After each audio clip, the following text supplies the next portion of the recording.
Actor ಅಂತರಗ ಚಿತ್ರದ ವಿಶೇಷ ಚರ್ಚೆಗೆ ಮತ್ತೆ ಸ್ವಾಗತ. ನಾವು ಚರ್ಚೆ ಮಾಡ್ತಾ ಇದ್ವಿ ವಿಶೇಷ ಚಿತ್ರ ಆಗಿರ್ತಕ್ಕಂಥ ಆಕ್ಟರ್ ಸಿನಿಮಾದ ವಿಶೇಷತೆಗಳ ಕುರಿತಂತೆ, ಕುತೂಹಲಗಳ ಕುರಿತಂತೆ. ಬರೀ ಫಿಲ್ಮ್ ಬಗ್ಗೆ ಮಾತಾಡ್ತಿದ್ರೆ ಒಂದಷ್ಟು ಇನ್ನೊಂದಷ್ಟು ವಿಜುವಲ್ ತೋರಿಸಪ್ಪ ಅಂತ ನೀವು ಅಂದ್ಕೋಬಹುದು. ಈಗ ಇನ್ನೊಂದಷ್ಟು ವಿಜುವಲ್ಸ್ ನೋಡೋಣ, ನಂತರ ಮತ್ತೆ ಚರ್ಚೆ ಮುಂದುವರಿಯುತ್ತೆ.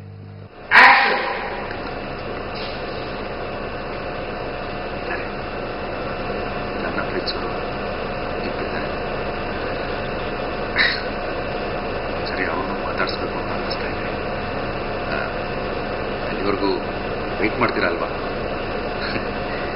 ವೆಯ್ಟ್ ಮಾಡ್ತೀರಾ ಬಿಡಿ. ಯಾಕೆ ಹೇಳಿ, ಇಬ್ಬರು ಜಗಳನ ಕೈ ಕಟ್ಕೊಂಡು ನಿಂತ್ಕೊಂಡು ನೋಡೋ ಜನ ಲೈಫ್ ಸೂಸೈಡ್ ಅಂದ್ರೆ ವೆಯ್ಟ್ ಮಾಡದೇ ಇರ್ತೀರ.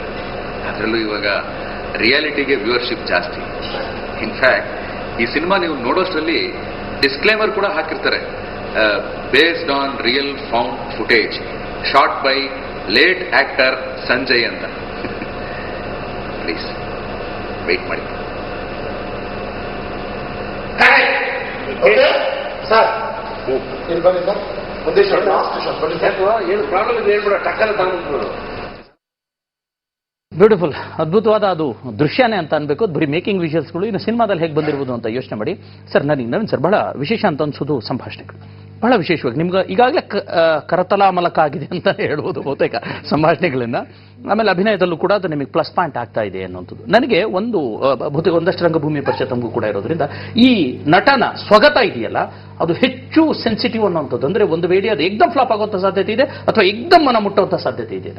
ಕೈಲಾಸ ಅವರ ನಾಟಕಗಳನ್ನ ನೋಡ್ಬೋದು ಸಾಧ್ಯ ಆದಷ್ಟು. ಈ ಸ್ವಗತವನ್ನ ನೀವು ಎದುರುಗಡೆ ತರುವಾಗ, ಪ್ರೇಕ್ಷಕರ ಎದುರುಗಡೆ ತರುವಾಗ, ಆಸ್ ಎ ಸಂಭಾಷಣೆಕಾರನಾಗಿ ನೀವು ಎದುರಿಸುತ್ತಿರತಕ್ಕಂಥ ಚಾಲೆಂಜಸ್ ಏನು? ಟೋಟಲಿ ಹೇಳಿದ್ನಲ್ಲ, ಒಂದೇ ಕ್ಯಾರೆಕ್ಟರ್ ಆಗಿರೋದ್ರಿಂದ ಎಲ್ಲವೂ ಸ್ವಗತ್ವೆ. ಆಕ್ಚುಲಿ ಈ ಸೀನಲ್ಲಿ ನೋಡಿದ್ದು ಅಲ್ಲೊಂದು ಎದುರುಗಡೆ ಒಂದು ಕ್ಯಾರೆಕ್ಟರ್ ಇದೆ. ಆ ಕ್ಯಾರೆಕ್ಟರ್ ಏನು ಅಂತ ನಿಮ್ಗೆ ಸಿನಿಮಾ ನೋಡಿದಾಗ ಗೊತ್ತಾಗುತ್ತೆ. ಆ ಕ್ಯಾರೆಕ್ಟರ್ ನೋಡ್ಕೊಂಡು ಮಾತಾಡ್ತಾ ಇದ್ದ ನಾನು.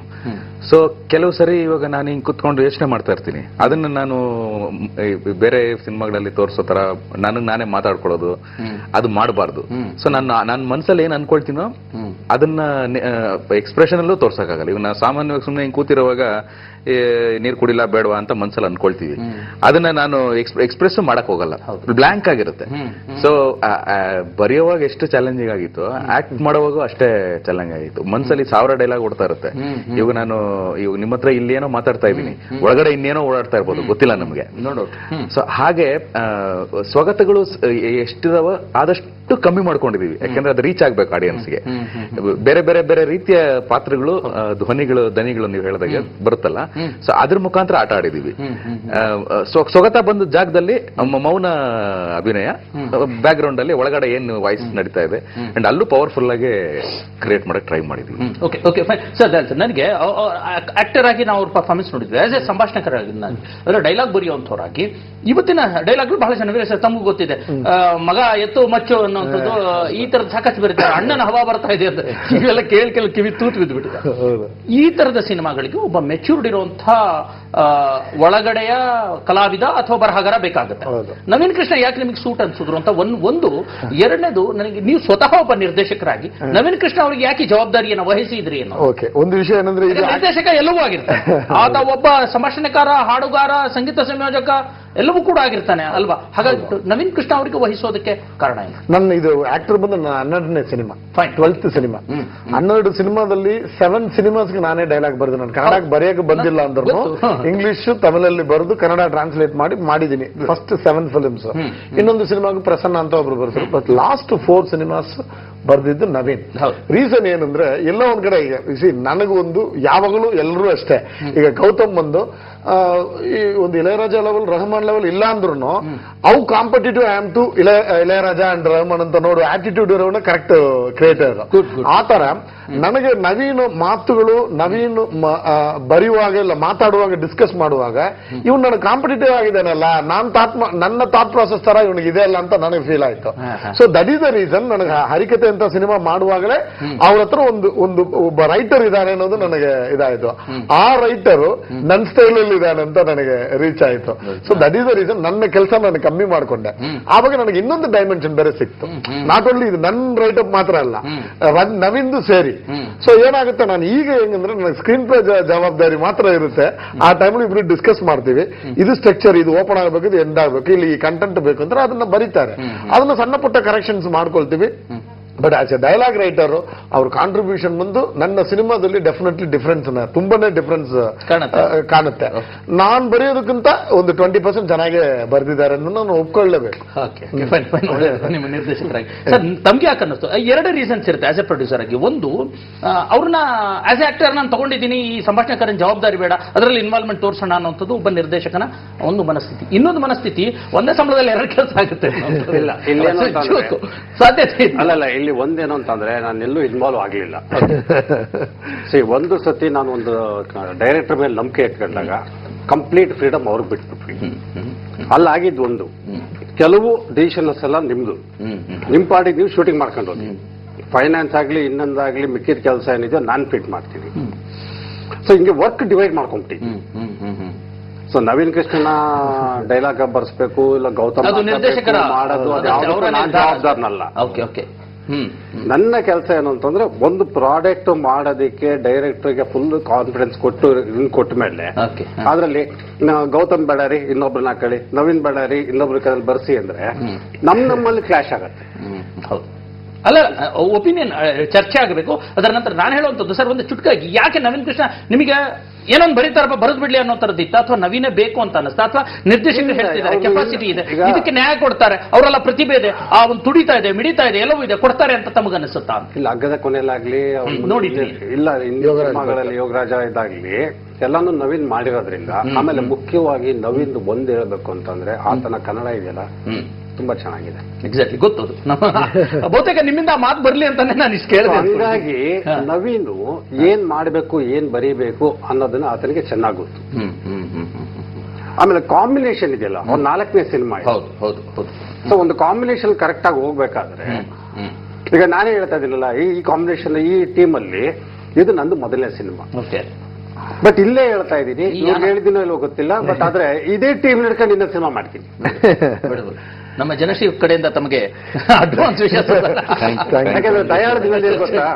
ಅಲ್ಲ, ಒಬ್ಬ ಪ್ರೊಡ್ಯೂಸರ್ ಅಲ್ಲ ಅಷ್ಟು ಕಾನ್ಫಿಡೆನ್ಸ್ ತರೋದಿದೆಯಲ್ಲ, ಅಷ್ಟು ಹುರುಪ್ ತರೋದಿದೆಯಲ್ಲ, ಅದು ಸಾಮಾನ್ಯದ ಮಾತಲ್ಲ. ಬಹಳ ಜನ ಹೊಸ ಪ್ರೊಡ್ಯೂಸರ್ಸ್, ಮೊದಲನೇ ಬಾರಿ ಪ್ರೊಡ್ಯೂಸ್ ಮಾಡಿರ್ತಕ್ಕಂಥ ಪ್ರೊಡ್ಯೂಸರ್ಸ್ ಫ್ರಸ್ಟ್ರೇಟ್ ಆಗ್ಬಿಡ್ತಾರೆ. ಸಾಕಪ್ಪ ಇಂಡಸ್ಟ್ರಿನಲ್ಲಿ ನಿಜವಾಗ್ಲೂ ಲಕ್ಕು ಸರ್. ನಾವು ಆ ವಿಷಯದಲ್ಲಿ ನಾನು ನಿಜವಾಗ್ಲೂ ಲಕ್ಕು. ಏನಂದ್ರೆ, ಈಗ 12 ಸಿನಿಮಾದಲ್ಲಿ 4 ಮಾತ್ರ ನಾನು ಪ್ರೊಡ್ಯೂಸರ್, ಅದರ 8 ಸಿನಿಮಾಸ್ ಬೇರೆ ಪ್ರೊಡ್ಯೂಸರ್. ಇವತ್ತು ತನಕ ಯಾವ ಪ್ರೊಡ್ಯೂಸರ್ ನಾನು ಒಂದು ಡಿಸೈನ್ ಮಾಡಿ ನಾನು ಹಿಂಗೆ ಹೋಗ್ತೀನಿ ಅಂದ್ರೆ ಯಾರು ಯಾವತ್ತೂ ಇಂಟರ್ವ್ಯೂ ಆಗಿಲ್ಲ. ದಯಾಳದ ಗೊತ್ತಾ, ಫಸ್ಟೇ ಕೊಟ್ಬಿಡ್ತಾರೆ ಎಲ್ಲ, ನನಗೆ ವಾಟ್ಸಪ್ ಅಲ್ಲಿ ಕಳಿಸ್ಬಿಡ್ತಾರೆ. ಸರ್ ಇದಕ್ಕಿಷ್ಟು ಇದಕ್ಕಿಷ್ಟು ಇದಕ್ಕಿಷ್ಟು ಇಷ್ಟು ಬಜೆಟ್ ಅಂದ್ರೆ ಹೊರೆ ಮಾಡಲ್ಲ ಅಂತ ಪ್ರೊಡ್ಯೂಸರ್ಗೆ ಮೆಂಟಲಿ ಇಷ್ಟು ಕಾದ್ರೆ ನೀವು ರೆಡಿಯಾಗಿ. ನಮ್ಮ ಚಿತ್ರದ ಇನ್ನೊಬ್ಬ ಹೀರೋ, ನನಗೆ ಈ ತರದ ಸಿನಿಮಾಗಳಲ್ಲಿ ಛಾಯಾಗ್ರಹಣ ಬಹಳ ಪ್ರಮುಖ. ನೀವೆಷ್ಟೇ ಅದ್ಭುತವಾಗಿ ಸೀನ್ ಅನ್ನ ಬರೆದಿದ್ರು, ನೀವೆಷ್ಟೇ ಅದ್ಭುತವಾಗಿ ಆಕ್ಟ್ ಮಾಡಿದ್ರು, ಅದನ್ನು ತೋರಿಸ್ಬೇಕಲ್ಲ ನಮಗೆ, ಯಾರಿಗೆ ನಾವು ನೋಡೋ ತಾರೀಕು ತೋರಿಸ್ಬೇಕಲ್ಲ, ಅದು ಪ್ರಮುಖ ಪಾತ್ರ. ಏನ್ ಹೇಳ್ತೀರಿ? ನಾನು ಸಿನಿಮಾ ನಾ ಯಾರತ್ರನು ಕೆಲಸ ಮಾಡಿ ಕಲ್ತಿಲ್ಲ, ಸಿನಿಮಾ ನೋಡಿ ಕಲ್ತಿದ್ದು. ಆ ತರ ನಾನು ಒಂದು ಅಷ್ಟು ವ್ಯಕ್ತಿಗಳು ಸಿನಿಮಾದಲ್ಲಿ ಟೆಕ್ನಿಷಿಯನ್ಸ್ ನ ನೋಡಿ ತುಂಬಾ ಕಲ್ತಿರೋದ್ರಲ್ಲಿ ದಿನೇಶ್ ಬಾಬು ಅವರೊಬ್ರು. ಓಕೆ, ಅವ್ರ cinematography when he was doing very popular in Malayalam and Tamil, ಆ ಟೈಮ್ ಇಂದನೇ ದಿನೇಶ್ ಬಾಬು ಅವ್ರ ಹತ್ರ ನಾನು ಅವ್ರ ಸಿನಿಮಾಟೋಗ್ರಫಿನ ಅಡ್ಮೈರ್ ಮಾಡ್ಕೊಂಡ. ಅಂತ ಒಬ್ಬ ಸಿನಿಮಾಟೋಗ್ರಫರ್ ಅಂತ ಒಬ್ಬ ಡೈರೆಕ್ಟರ್ ಹತ್ರ, ಅವ್ರ ಕನ್ನಡದಲ್ಲಿ ಒಂದು ಪಾಪ್ಯುಲರ್ ಆಗಿ ಡೈರೆಕ್ಟರ್ ಆಗಿ ಸಿನಿಮಾಟೋಗ್ರಫಿ ಇರೋ ಟೈಮ್ ಅಲ್ಲಿ ಸುರೇಶ್ ಭೈರಸಂದ್ರ ಅವರು ಅವ್ರ ಹತ್ರ ಆಪರೇಟಿವ್ ಕ್ಯಾಮ್ರಾಮನ್ ಆಗಲಿ ಇಂಡಿಪೆಂಡೆಂಟ್ ಕ್ಯಾಮ್ರಾಮನ್ ಕೆಲಸ ಮಾಡ್ತಾ ಇರುವಾಗ ಡೆಫಿನೆಟ್ಲಿ ನನಗೆ ಒಂದು ಏನೋ ಒಂದು ಪಾಸಿಟಿವ್ ಎನರ್ಜಿ ಫೀಲ್ ಆಯ್ತು. ಡೆಫಿನೆಟ್ಲಿ ದಿನೇಶ್ ಬಾಬು ಅವ್ರದ್ದು ಅಷ್ಟು ವಿಷಯಗಳು ಕ್ಯಾರಿ ಆಗಿರುತ್ತೆ. ಪ್ಲಸ್ ಆಲ್ರೆಡಿ ಸುರೇಶ್ ಭೈರಸಂದ್ರ ಬಂದು ಒಂದು ಪ್ರೂವ್ ಮಾಡಿರೋ ಒಬ್ಬ ಕ್ಯಾಮರಾಮನ್ ಆಲ್ರೆಡಿ. ಸೊ ನನಗೆ ಏನಾಯ್ತು, ನಾನು ಸತ್ಯ ಹೆಗಡೆ, ಚಂದ್ರು, ರಾಕೇಶ್ ಅಂತ ನನ್ನ ರೆಗ್ಯುಲರ್ ಟೀಮ್ ಏನಿತ್ತು, ಎಲ್ರು ಇವತ್ತು ಫುಲ್ ಬ್ಯುಸಿ ಆಗಿದ್ದಾರೆ ಒಂದೊಂದ್ ಕಡೆ, ಖುಷಿನೇ. ಸೊ ಆವಾಗ ನನಗೇನಂದ್ರೆ ನನಗೊಂದು ಹ್ಯಾಂಡಿಯಾಗಿ ಒಬ್ಬ ಕ್ಯಾಮರಾಮನ್ ನನ್ನ ಟೇಸ್ಟ್ ಬೇಕಾಗಿತ್ತು. ಅಲ್ಲಿ ಕರೆಕ್ಟ್ ಆಗಿ ಸುರೇಶ್ ಬೇರೆಸಂದರು ಬಂದ್ರು. ನಿಜವಾಗ್ಲೂ is one of the heroes for the cinema. ಆಮೇಲೆ ತುಂಬಾ ವೆರಿ ವೆರಿ ಮಿನಿಮಲ್ ಲೈಟಿಂಗ್ ನಾವೆಲ್ಲ ಕೊಟ್ಟರು ಆ ಸಿನಿಮಾ ಮೂಡಿಗೆ ಎಷ್ಟು ಕರೆಕ್ಟ್ ಆಗಿ ಇದು ಅರ್ಥ ಮಾಡಿಕೊಂಡು ತುಂಬಾ ಬ್ಯೂಟಿಫುಲ್ ಆಗಿ ಮಾಡಿದ್ದಾರೆ.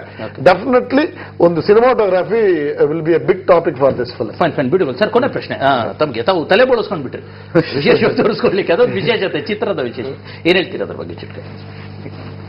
ಇದೇನ್ ಗಿಮಿಕ್ ಅಂತ ಏನೋ ಇಲ್ಲ, ಫಸ್ಟ್ ಸ್ಟೇಟ್ಮೆಂಟ್ ಅದು. ಈ ಒಂದು ನಟ ಅವನು ಮಾಡಿರ್ತಕ್ಕಂಥ ಎಷ್ಟೋ ಸಿನಿಮಾಗಳಲ್ಲಿ ಕಮ್ಯುನಿಸ್ಟ್ ಅಂತ ಒಂದು ಸಿನಿಮಾ ಮಾಡಿರ್ತಾನೆ. ಸೊ ಆ ಕಮ್ಯುನಿಸ್ಟ್ ಪಾತ್ರಧಾರಿಯಾಗಿ ಒಂದು ಸೀನ್ ಬರುತ್ತೆ ಟಿವಿನಲ್ಲಿ. ಆ ಸೀನ್ಗೋಸ್ಕರ ಈ ತರ ಒಂದು ಗೆಟಪ್ ಚೇಂಜ್ ಕೊಡೋಣ, ಯಾಕಂದ್ರೆ ಇಡೀ ಸಿನಿಮಾ ಒಂದು 10 ಮಿನಿಟ್ಸ್ ಮಾತ್ರ ಫುಲ್ ಫ್ರೆಶ್ ಆಗಿ ಶೇವ್ಡ್ ಗೆಟಪ್ ಅಲ್ಲಿ ಇರ್ತಾನೆ. ಅದಾದ್ಮೇಲೆ ಇಡೀ ಸಿನಿಮಾ ಅವನು ಆ ಡಿಪ್ರೆಷನ್ ನ ತೋರ್ಸೋದಕ್ಕೆ ಪೂರ್ತಿ ದಾಡಿ ಇರ್ತಾನೆ. ಸೊ ಒಂದು ಬೇರೆ ತರದ ವ್ಯತ್ಯಾಸ ಇರಲಿ, ಒಬ್ಬ ನಟ ಏನೇನೇನೆಲ್ಲ ಮಾಡೋಕ್ ಸಾಧ್ಯ. ಸೊ ಈ ತರದ್ದು ಒಂದು ಪಾತ್ರ ಹೇಗೆ ಸೂಟ್ ಆಗ್ಬೋದು ಅಂತ ಒಂದು ವಾಟ್ಸ್ಆಪ್ ಅಲ್ಲಿ ಒಬ್ಬ ಯಾವ್ದೋ ವ್ಯಕ್ತಿ ಇಮೇಜ್ ಕಳ್ಸಿದ್ರು. ಒಂದು ಪ್ರಯತ್ನ ನೋಡೋಣ, ವಿಶೇಷವಾಗಿ ಕಾಣಿಸಿದ್ರೆ ಯಾಕೆ ಮಾಡಬಾರ್ದು ಅಂತ ಹೇಳಿ ಬೋರ್ಡ್ಸ್. ಎಷ್ಟು ಡೆಡಿಕೇಟೆಡ್ ಆಕ್ಟರ್. ಪ್ಲಸ್ ಅವನು ಅಂದ್ರೆ ಆ ಒಬ್ಬ ಸಂಜಯ್ ಅನ್ನೋ ಪಾತ್ರಧಾರಿ ಸಿನಿಮಾದಲ್ಲಿ, ಸಂಜಯ್ ಅನ್ನೋ ಒಂದು ಕ್ಯಾರೆಕ್ಟರ್ ಏನಿದೆ, ಆಕ್ಟರ್ ಕ್ಯಾರೆಕ್ಟರ್, ಅವನು ಆ ಸಿನಿಮಾಗೋಸ್ಕರ ಏನ್ ಬೇಕಾದ್ರೂ ಮಾಡಕ್ ಸಾಧ್ಯ ರೆಡಿ ಇದ್ದ ಅವನು. ಅಂತ ಒಂದು ಡೆಡಿಕೇಟೆಡ್ ಆಕ್ಟರ್ ಅವನು ಅನ್ನೋದನ್ನ ತೋರ್ಸೋದಕ್ಕೋಸ್ಕರ ಅದು ಇದು ಮಾಡೋದು. ನವೀನ್ ಕೃಷ್ಣ ಡೆಡಿಕೇಶನ್ ತೋರ್ಸೋದಿಕ್ಕೆಲ್ಲ ಆ ಸಂಜಯ್ ಅನ್ನೋ ಪಾತ್ರನ ಡೆಡಿಕೇಶನ್ ತೋರ್ಸೋದಿಕ್ಕೆ. ನಮಗೆ ಈ ಡೆಡಿಕೇಶನ್ ಅಲ್ಲಿ ನಿಮ್ಮೆಲ್ಲರ ಡೆಡಿಕೇಶನ್ ಕಾಣ್ತಾ ಇದೆ. ನಿಮ್ಮೆಲ್ಲರ ಡೆಡಿಕೇಶನ್ಗೆ ಒಂದು ಒಳ್ಳೆ ಸಕ್ಸಸ್ ಸಿಗಲಿ ಅಂತ ಸರ್. ಖಂಡಿತ ಆಲ್ ದ ಬೆಸ್ಟ್. ತಮ್ಮೆಲ್ಲರಿಗೂ ಕೂಡ ಒಳ್ಳೇದಾಗ್ಲಿ. ಮತ್ತಷ್ಟು ಚಿತ್ರಗಳು ನಿಮ್ಮ ಟೀಮಿಂದ, ಇಂತಹ ಒಳ್ಳೆ ಚಿತ್ರಗಳು, ಸದಭಿರುಚಿಯ ಚಿತ್ರಗಳು, ವಿಶೇಷ ಚಿತ್ರಗಳು ಏನೆಲ್ಲ ಕರಿತೀವಿ ಅವೆಲ್ಲವೂ ಬರಲಿ. ಎಲ್ಲ ಯಶಸ್ಸು, ಪ್ರಶಸ್ತಿ ಮತ್ತೆ ಕಮರ್ಷಿಯಲ್ ಎಲ್ಲ ಯಶಸ್ಸು ಕೂಡ ನಿಮ್ಮದಾಗ್ಲಿ ಅಂತ ಹಾರೈಸ್ತಿದ್ದೀವಿ. Thank you very much. ಇದು ಇವತ್ತಿನ ವಿಶೇಷ ಚರ್ಚೆ. ವಿಶೇಷ ಚಿತ್ರ ಖಂಡಿತ ಕೇವಲ ಪ್ರಶಸ್ತಿಗಷ್ಟೇ ಮಾಡಿಲ್ಲ ಅನ್ನೋ ಮಾತನ್ನ ನಿರ್ಮಾಪಕರು, ನಿರ್ದೇಶಕರು ಹೇಳ್ತಾ ಇದ್ದಾರೆ. ಅದು ಫೆಬ್ರವರಿ ತಿಂಗಳಲ್ಲಿ ರಿಲೀಸ್ ಆಗುತ್ತೆ ಅನ್ನೋ ಮಾತನ್ನ ಹೇಳ್ತಾ ಇದ್ದಾರೆ. ದಯವಿಟ್ಟು ಫೆಬ್ರವರಿ ತಿಂಗಳಲ್ಲಿ ರಿಲೀಸ್ ಆದಾಗ ಸಿನಿಮಾ ನೋಡಿ. ಇಲ್ಲ ಅಂದ್ರೆ ಮತ್ತೆ ಶೇಷಾದ್ರಿ ಸರ್ ಮತ್ತೊಂದು ಆರ್ಟಿಕಲ್ ಬರೆದು ಬರೀ ಫಿಲ್ಮ್ ಫೆಸ್ಟಿವಲ್ ಅಲ್ಲಿ ಇಂಥ ಪಿಕ್ಚರ್ ನೋಡೋಕೆ ಕಾಯ್ತೀರಾ ಅಂತಂದ್ರೆ ಬಯಸ್ಕೋಬೇಕಾಗುತ್ತೆ. ದಯಾಳ್ ಸರ್ ಹತ್ರ ಆ ರೀತಿ ಬಯಸ್ಕೊಳ್ಳೋದು ಬೇಡ. ದಯವಿಟ್ಟು ರಿಲೀಸ್ ಮಾಡ್ತಾರೆ, ಎಲ್ಲರೂ ನೋಡಿ, ಎಲ್ಲರೂ ಸಪೋರ್ಟ್ ಮಾಡಿ. ಯಾಕಂದ್ರೆ ವಿಶೇಷ ಪ್ರಯತ್ನಕ್ಕೆ ನಾವು ಸಪೋರ್ಟ್ ಮಾಡ್ಬೇಕು. ಕನ್ನಡಿಗರು ಖಂಡಿತ ಸಪೋರ್ಟ್ ಮಾಡಿ ಅಂತ ನಿಮ್ಮಲ್ಲೂ ಕೂಡ ನಾನು ಒಂದು ವಿನಂತಿಯನ್ನು ಮಾಡ್ಕೊಳ್ತೇವೆ. ಚರ್ಚೆಯನ್ನು ಮುಗಿಸ್ತಾ ಇದ್ದೀನಿ. ನಮಸ್ಕಾರ.